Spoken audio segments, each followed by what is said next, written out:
7 tips to build a strong profile on LinkedIn and keep the visitors on your profile on your page and be interested in you. My name is Grace, and we are living in a world where it is more and more increasingly important than ever before to have a strong online presence. Right? We are living in an interconnected world, a super hyper-connected world, but in this day and age, people are moving everything online, right? People are increasing their visibility online because we want to be discovered. So if you want to be discovered for more opportunities in your career, if you want to have a strong profile online, I'm going to be talking to you about, in this video, 7 tips to build a strong profile and keep visitors on your page and interested in learning more about you. Okay. So tip number 1 is to have a client-focused profile. And you might be thinking, well, I don't have any clients. Well, yes, you do. Even if you were working for a company, the clients you serve are related to the people that the company that you're intending to work for, that they serve the end user. So if you are working for a company, there is a product or service that the company is producing that serves an end user, right? And you have to be in a framework and a mindset where you are going to be, in effect, working for the company and you are serving that end user in that industry. So have a client-focused summary, your headline, right? Because the headline is what comes after your name, and that headline is going to be the most important keyword-rich domain that LinkedIn will direct to your profile when people are searching in the search bar. So have a client-centered domain. Think about what is it, the mindset of the people that are going there. What are they going to type into the search, and how are they going to find you, right? And so if companies are searching for talent, they're going to be typing certain skill sets. They're going to be typing certain qualifications. They're going to be typing certain keywords. And the mindset behind it is they're going to be looking for an individual. So make sure that you think about the end user and what outcome you want to produce in that company, and look for the keyword rich and look for the relevant keywords to include in your headline. The second tip is to optimize your profile for LinkedIn search. Not only is the headline going to be important, but the summary, the about me that comes after your name and below the headline, that's going to be important for keywords as well. Because think about the mentality. You know how there are search engines like Google and Yahoo? When people search in a search engine or on YouTube, they're looking for how-to. They're looking for specific products, right? They might be looking for different ways of doing things, or they might be searching for different topics, right? So that's what a search engine does. However, in LinkedIn, the mindset is that they are looking for a person, right? So the search bar is on the top of the menu of LinkedIn, and the mentality is that they're going to be looking for an individual, right? And so when you're optimizing your profile for LinkedIn search, you have to think about, how do I want to be discovered, right? What do I want to be known for? And what are people going to be searching when they're looking for a person that I'm going to be able to fulfill that need? So that's what you got to look for. And the keywords must be throughout and consistent throughout your headline and your About Me section as well. The third tip is to turn off people also viewed, right?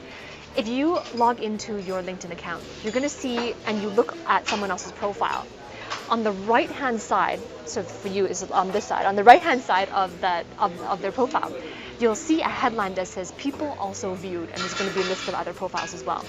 So that is a distraction.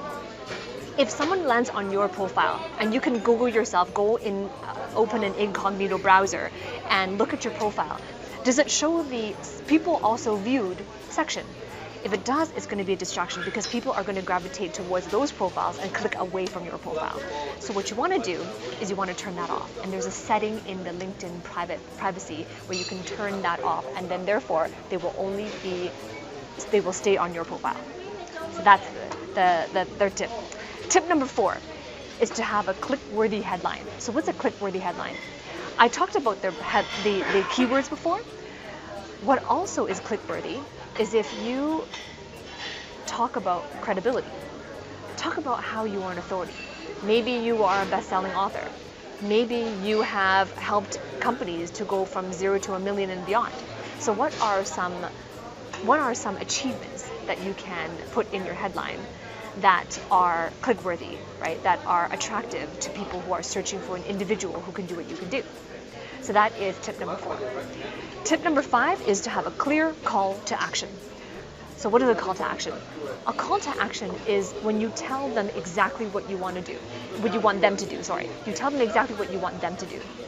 It's best to include a call to action at the end of your About Me, at the end of your summary. What do you want them to do after reading your summary? What do you want them to do once they have browsed your profile? Do you want them to send you an email? Do you want them to text you? Do you want them to visit your website? Do you want them to download something about you, a document that you have available? So what is it exactly that you want them to do? Tell them exactly what you want them to do in a clear call to action, right? Tip number 6 is your post-secondary education. You don't want to include years if you don't have to, right? And so let's be real. LinkedIn is a professional platform, and the workplace is for professionals. However, ageism still does exist. We still have biases, right? Hiring managers, employers, although they don't admit it, there are still cognitive biases that exist. So you want to minimize that, and one way to minimize that is for your college education, for your experience as well, not to list experiences that are too old, right? That are maybe more than 10 to 15 years ago, right? Unless they are highly relevant. And for your college education, to list the education, to list the institution and the degree you got, but to maybe omit the years, right? So that is tip number 6. Tip number 7 are skills. You want to make sure that your skills are keyword rich, they are relevant, and that you prioritize them on LinkedIn, like you can arrange them so that you have their most relevant skills on the top, right? Skills are searchable on LinkedIn. And skills also speak towards the kind of person that the searcher is looking for. So make sure you include that skills section and you take advantage of that real estate on your profile. So if this is resonating with you and you want to learn more of how to get that result, how to get that winning profile, and to have people come to you organically and stay on your profile and be interested in you, then here's what I have to offer. I've created a guide. I've created a step-by-step guide on how you can do this. And it involves screenshots and everything. Step 1 do this, step 2 do that. And if you want to create your winning profile and to have opportunities coming to you and to have people searching for you and connecting with you, then I invite you to download my guide. There's going to be a link below this video. Just click on that guide, and download it. So I invite you to download that guide and to set up your profile. And as well, if you liked this video, I invite you to click the link below, click the thumbs up, and let me know that you've liked it. As well, comment. I'd love to hear from you. Comment below. What are you going to do as a result of what you've learned, right? And remember to subscribe to my channel so that you can receive a notification each time I upload a new video.